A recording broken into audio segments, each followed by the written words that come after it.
Hey, welcome to Chaplain Chat. I'm at the 210, and we're in their kind of bigger room, a little dark in the background, but this is great. Yeah. And Jason, we met because we come to something on Saturday.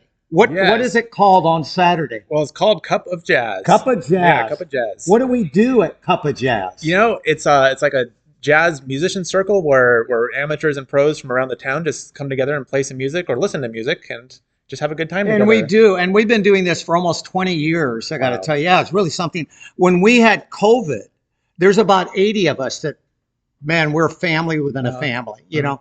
And after 2 years of COVID, when we heard we were coming back here, we all came back and we're hugging each other. Oh, it's so good. And I like to get here early because it's a family within a family. Well, that's Cup of Jazz. Come to it sometime. But Jason, you live, and we're going to talk about the other reason about Big Red in a minute. Okay. Or Little Red. You live in Exeter. I do. Why do you live in Exeter? Well, I have two little boys, and that's where they live. And so I've moved to Exeter recently to be closer to them and just be part of their lives. And you know, now Richard leads Cup of Jazz. Yes. But you met Richard at Cup of Jazz. But then you found out something about Richard. That's right. Well, he teaches piano, and so my older son now takes piano lessons from Richard. That's great. And you know, when they come, Richard's going to get them up in front of everybody. That's just what Richard does. That's right. You know. So you are a faith man. Yes. And we just found, and actually we found out, you were talking about Biola, and I lived about 20 minutes from Biola in La Mirada, California, and we're going to have to talk more about that. Yeah. But what was it at Biola that attracted you or something? Well, so we'd been living in San Diego, and these pastors of this church that I was attending, they had attended Biola, and Biola offers a certain set of tracks you can go through to get your Master's of Divinity, your MDiv. And they had gone through the spiritual formation track. So they kind of brought this idea to this church, and I got introduced to it, of spiritual formation. Sounds kind of new agey, but what it really is, it's this idea that we're all going to be formed spiritually no matter what. No matter what. Everyone is. So why not make some choices? Like we make choices about our health, for example. So a lot of what they do, though, is embrace a lot of these old practices from the early desert church fathers. Oh, wow. Yeah, and some of them show up in maybe Catholicism at times, like confession, maybe fasting. But there's different ways of reading the scripture, how to engage with it. All right, talk to us about. We talked about it earlier, but tell about reading the scripture. What's up? So the example is something called Lectio Divina, divine reading. It's a Latin term. The way it works is instead of reading chapters at a time or trying to do a word study, common ways that people read the Bible now, just to either get the narrative or just to sort of check a box, you'll choose maybe 2 verses. Wow. Very short amount. And so you'll read through and you'll see what might pop out to you. And you'll just sort of chew on it for a while. It's meditating is just chewing on it. And then you'll pray and ask that God would show you something through these verses. What is it he wants to show you? And then you read it again. And maybe some other nuance pops out. And then you chew on it some more, and it usually do around 3 times or so. And each time has sort of a different purpose, an exploratory, and I forget what the other ones are called, but they're ways of just making scripture reading a 2-way conversation instead of just a 1-way conversation of taking in, or prayer being a 1-way conversation going out.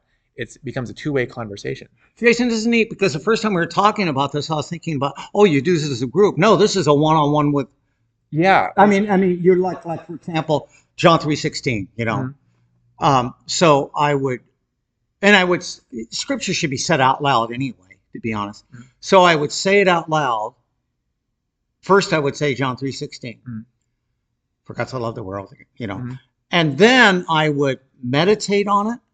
Is that gonna, just kind of, what does that mean? And or just even like, sometimes in this case, meditating, doesn't even have to be super analytical, like what does this mean, what is the information that's here. It can be more experiential, like what popped out to me. For God so he was only begotten son, like what does it mean to be begotten? That word pops out to me right now, and so you start thinking about that. God, what does it mean to be? And for example, that's just an example. Great example. And this can be done in a group where it might be an individual practice for those in the group, but then maybe you'll discuss it together and share, because maybe a different aspect pops out to you than it does to me, and we can share.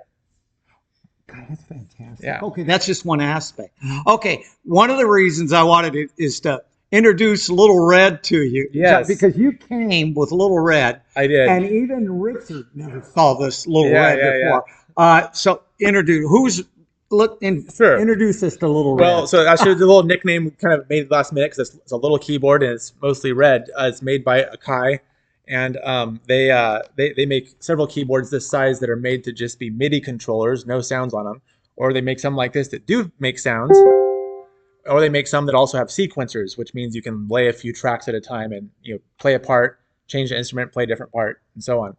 So this one doesn't have a sequencer, but it does allow me to play live if I hook it up to an amp to make it loud enough, because this little speaker is pretty quiet. You have a thought with you and your sons someday. Oh, yeah. Yeah, this is kind of neat. And you wouldn't have the speaker, but what would you do? Right. So the idea would be I have a little case that I carry this in, and it'd be our sidewalk like flash mob gig set, sidewalk gig set. So my younger son plays drums. This thing actually has some drum pads on it, and so he could sit on one side of the keyboard playing drums. My other son could play on the other side of the keyboard playing piano, and then I could play something else, or I could play piano and my other son could play something else, like maybe a melodica. Okay, yeah, okay.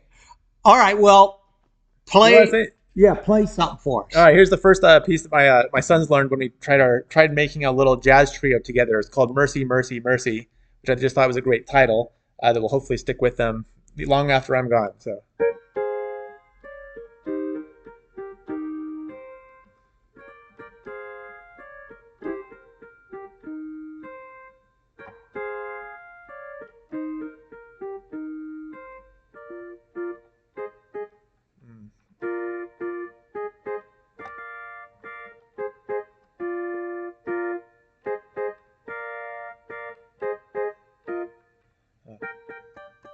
I'm running out of keys here. Yeah, anyhow. Well, and okay, you played that before, and there's another reason why you want to do this with your sons.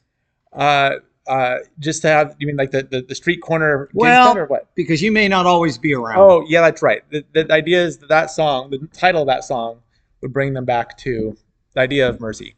And okay, you're going to do one more, and and you'll run out of keys on this because you did this before. But you got to hear this one more, guys. One more. Well, all right, here we go. So it's